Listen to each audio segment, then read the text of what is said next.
우리 골로새서 3장,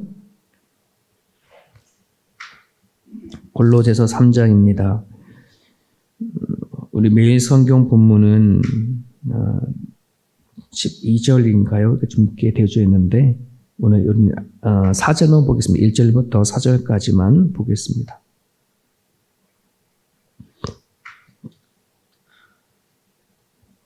(1절부터 4절까지) 같이 한 목소리로 읽습니다. 시작. 그러므로 너희가 그리스도와 함께 다시 살리심을 받았으면 위의 것을 찾으라. 거기는 그리스도께서 하나님 우편에 앉아 계시느니라. 위의 것을 생각하고 땅의 것을 생각하지 말라. 이는 너희가 죽었고 너희 생명이 그리스도와 함께 하나님 안에 감추었음이라. 우리 생명이신 그리스도께서 나타나실 그때에 너희도 그와 함께 영광 중에 나타나리라. 아멘.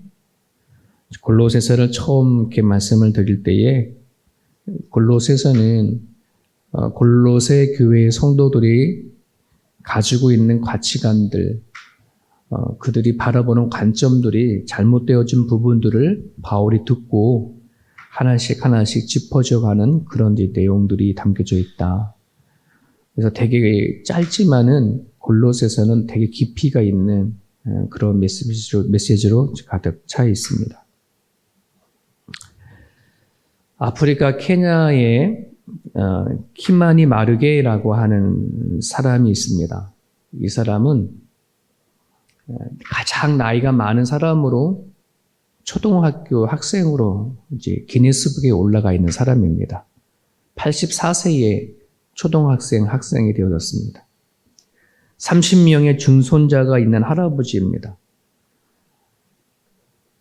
그래서 어느 날 기자가 이 할아버지를 찾아와서 인터뷰를 했습니다. 왜 공부를 하십니까? 그랬더니 두 가지 이유를 댔습니다. 하나는 케냐가 예전에 영국의 지배를 당했었을 때에 영국 사람들이 케냐 사람들을 얼마나 잔혹하게 다스리고 또 고통을 줬는지 좀 자기가 만나는 사람들에게 더 크게는 세계에게 조금 알리고 싶어서 그렇다 하는 것 하나. 그리고 두 번째는 이분이 뒤늦게 하나님을 만났어요. 그래서 하나님이 계신 것을 너무나 일찍 만났으면 좋았는데 너무 늦게 만났는데 그럼에도 불구하고 나를 부르신 하나님이 나를 향하여서 반드시 쓰실 것이다. 내 남은 인생을 그냥 이전엔 내가 뜻대로 살았지만 하나님을 위해 살고 싶어서 그래서 성경에 어떤 것이 있는지 읽고 싶어서 공부를 합니다. 이렇게 두 가지를 얘기를 했다 합니다. 많은 사람들은 배운다는 것, 또 비전을 꿈꾸고 살아간다는 건 어떤 환경과 나이에 많이 치우치고 살아가지만 솔직히 우리들 안에는 그런 것이 우리를 결코 내가 배워가는 것, 내 인생을 설계하는 데서는 방해가 되지 않을 거라 생각이 됩니다. 예전에도 말씀드렸지만 빌 그레엄 목사님이 99세에 새로운 도전을 했다라고 하는 기사를 읽은 적이 있어요. 말씀드린 적이 있지만 그렇습니다. 사람들은 70이 넘으면 은퇴했고 이제 뭐 새로운 것이 뭐가 있겠냐. 뭐 주님 모시는 삶 살다가 가면 그만이지 할지 모르지만 지금은 100세 시대잖아요. 70에 은퇴하지만 만약에 은퇴하시는 분들이 90세 넘을 때까지 살 사람이 계신다라고 한다면 20년이라고 하는 세월은 이거는 그냥 세월만 이렇게 죽이고 살기 너무나 아까운 시기 아니겠습니까? 성경 말씀에는 그리스도의 본질은 날마다 새로워지는 거라고 말씀했습니다. 고린도후서 4장 14절에 우리의 겉사람은 날마다 후패하나 그렇죠. 해마다 우리 늙고 병들어가는 그런 몸을 가졌지만 속사람은 날마다 새로워진다. 우리의 속사람은 결코 인생을 살아가는 데 있어서 인생의 꿈을 갖고 살아가는 것은 포기가 되어지지 않는다는 것, 이게 그리스도인들의 본질입니다. 오늘 본문 안에는 그리스도인에게 날마다 일어나야 하는 변화, 본질적인 변화에 대해서 말씀해 주시는 그런 메시지가 담겨져 있습니다. 1절에서 3절에 보게 되어지면 왜 그렇게 살아가야 되는가? 그리스도의 본질이 뭐냐라고 말했을 때에 그리스도인들은 죽었고 예수 그리스도 안에 다시 살아났기 때문이다라고 얘기하고 있습니다. 하나님 없이 살아왔던 우리들의 삶은 죽었고 이제 하나님 안에 다시 살아난 거듭난 사람이라고 얘기를 하고 있고 고린도 후서에는 너희는 새로운 피조물이다라고 정의를 내려주고 있습니다. 많은 사람들은 그리스도인이 되면 이전에 살던 것보다 조금 개선되어지고 조금 바뀌어지고 달라지면 되지 이런 생각을 갖고 있을지 모르지만 그 성경에서 말하는 본질은 그렇지 않습니다. 조금이 아닙니다. 180도 달라지는 겁니다. 이것이 그리스도인들의 본질입니다. 조금 변해서 되는 문제가 아닙니다. 거듭났다, 새롭게 태어난 존재로 얘기를 하고 있는 것입니다. 오늘 우리들의 생활과 그다음에 습관들, 가치관, 또 세상을 바라보는 소망, 관점들, 이 모든 것들이 예수님 안에 성경을 통해서 바꿔져야 한다는 것입니다. 세상 사람들에게 그저 우리는 그들이 예배하지 못하는 우리는 뭐 예배한다, 찬양한다, 또 기도한다 이런 겉모습들이 아니라 정말 내가 살아가는데 내 삶의 모든 내용들이 하나님의 사람으로 그리스도인으로 달라져 가고 있는가 하는 것이 우리들의 목적이 돼야 할 것입니다.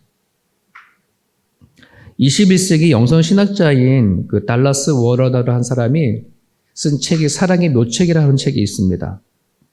하나님의 모략 또는 하나님의 묘책이란 말인데 여기에 보면은 오늘날 현대의 그리스도인에 대해서 이렇게 표현했습니다. 광고문 신앙이라고. 광고문 신앙이라는 말은 여러분 우리가 그 TV를 보면 막 광고를 막 하지 않습니까? 그러면 원 제품보다 더 뭐 하는 거예요? 부풀려서 광고를 하죠. 그래야 잘 되어지는 거니까 바로 그런 내용을 한다는 것입니다. 물건은 별로 그냥 그만한데 광고를 막 부풀려서 마치 이거를 사게 되어지면 뭔가 아주 너무 획기적인 것이 얻는 것처럼 그렇게 광고를 하는 거죠. 광고문항과 실제 제품이 일치하지 않는 것처럼 오늘 우리들이 그리스도인이라고 하는 이 말은 어마어마한 겁니다. 구약의 선지자라는 말보다 예수님 시대의 제자라고 하는 말보다도 오늘날 그리스도인이라고 하는 이 말은 어마어마한 이름입니다. 그럼에도 불구하고 우리들의 삶이 정말 그리스도인이 되어지지 못한다고 한다 그러면 우리는 이거를 방향을 붙잡고 이렇게 변해시켜 가야 한다는 사실입니다. 그러니까 그동안에 왜 우리는 이렇게 속과 겉이 다르는 그런 모습으로 살았을까? 많은 신학자들은 연구했는데 이 칭의라고 하는 문제를 이야기하고 있습니다. 칭의라고 한다는 말은 우리가 뭐 하는 거예요? 예수님을 믿음으로 말미암아 의롭게 되어졌다라고 하는 거잖아요. 이것에 대한 것이 너무나 많이 강조되다 보니까 나는 그냥 예수님을 믿음으로 말미암아 의로운 사람이 되어졌구나 라고 하고 말아버리는 거예요. 정말 의로운 사람이 되었으면 의롭게 살아가야 하는 것에 대한 그 다음에 목표가 있고 그 다음에 삶의 모습이 있어야 되어지는데 거기까지 나가지 못하는 것입니다. 그리스도의 본질은 날마다 새로워지는 것입니다. 실제적으로 예수님에 대한 거듭남의 체험과 예수님 믿고 살아가는 능력들, 그리스도인들이 변화되어지는 그 결과들을 반드시 드러내고 살아나가야 하나님의 말씀이 진리이지 하나도 그 모습이 드러나지 아니하게 되면 진리라고 말할 수가 없죠. 법적으로는 칭의, 의로운 사람이 되어졌지만은 막상 살아간 삶의 모습이 그렇지 않다라고 한다면 여러분 하나님께서 말씀하셨던 칭의라고 하는 그 놀라운 축복은 어떻게 보면 세상 사람들에게는 조롱거리가 되어줄 수가 있다는 것입니다. 여러분 부부라고 한다는 것이 법적으로는 부부이지만 정말 사랑도 없고 그들이 살아가는 삶 속에서의 아무도 좀 잘 사랑하려고 하는 그런 것도 보이지 않는다고 한다면 여러분 부부는 부부가 아닐 수도 있습니다. 마찬가지입니다. 그리스도인들도 마찬가지예요. 본질적으로는 하나님 앞에 변화되고 거듭났다라고 하지만 과연 내 살아간 삶 속에서는 우리는 변화되어져 가는가 하는 것이 우리는 말씀 앞에 우리 사실 삶을 돌아보고 또 도전해야 할 부분이라고 믿습니다. 어떻게 하면 날마다 정말 변화되어져가는 삶을 살아갈까? 주님 나라 갈 때까지, 주님 앞에 설 때까지 내가 어떻게 그리스도인으로 살아내줄 수 있을까? 오늘 짧은 본문에 그 답을 얘기를 하고 있습니다. 1절에 보면 위의 것을 찾으라. 거기는 그리스도께서 하나님 우편에 앉아 계시니라. 위의 것을 찾으라. 위에 뭐가 있기에? 예수 그리스도입니다. 우리가 무엇을 추구하고 살아가야 하는 것인가에 대한 방향을 제시합니다. 우리가 무엇 때문에 신앙생활을 하는가? 무엇 때문에 예배를 드리는가? 하는 궁극적인 답을 주고 있습니다. 바로 예수 그리스도입니다. 우리가 오늘 추구하고 바라고 가야 하는 건 예수님입니다. 예수님이 내 마음에 항상 계시게 해달라고. 예수님이 베푸신 은혜가 얼마나 깊은지 알게 해달라고. 예수님의 사랑이 얼마나 넓고 깊은지 알게 해달라고. 그 예수님을 끊임없이 구하고 찾는 것. 그것이 바로 우리들이 가지고 가야 할 첫 번째 방향이고 목적입니다. 여러분 그 오병이어 사건을 알죠? 수많은 군중들이 예수님께서 오병이어 사건을 기적을 베푸시면서 수많은 사람이 예수님을 쫓아다녔었어요. 예수님 따라다니면 먹을거리가 해결되겠구나. 예수님만 따라다니어지면 저 능력 있는 저분을 통해서 우리가 살아가는 삶 속에서는 별 문제가 없겠구나. 아마 그런 것을 바라보고 쫓아갔을 겁니다. 예수님을 통해서 공급되어지는 보리떡과 물고기, 거저 먹는 것에 대한 그 바람으로 쫓아갔을 겁니다. 하지만 예수님께서 때가 되었을 때 말씀하실 때에 오병이어는 그냥 표적일 뿐이다. 본인 자신이 신령한 떡이고 정말 나를 따라오려거든 너희들이 짐을 지고 십자가를 지고 따라와야 한다는 말씀을 해주셨습니다. 그리고 본인은 가는 길이 세상 사람들이 원하는 영광의 길이 아니라 십자가의 길이라는 것을 분명히 짚어주셨습니다. 그럴 때 수많은 사람들이 뭐 했습니까? 떠나버렸습니다. 오병이어 기적 이후에 예수님을 따를 때 수많은 사람들이 스스로를 예수님의 제자라고 외치고 다녔던 사람들이 너무나도 많이 있습니다. 하지만 그렇게 자기 자신이 스스로 제자라 외쳤던 사람들은 예수님께서 십자가 길을 걸어가야 한다는 그 말 앞에 우수수 떨어져 버리고 다 돌아가 버렸습니다.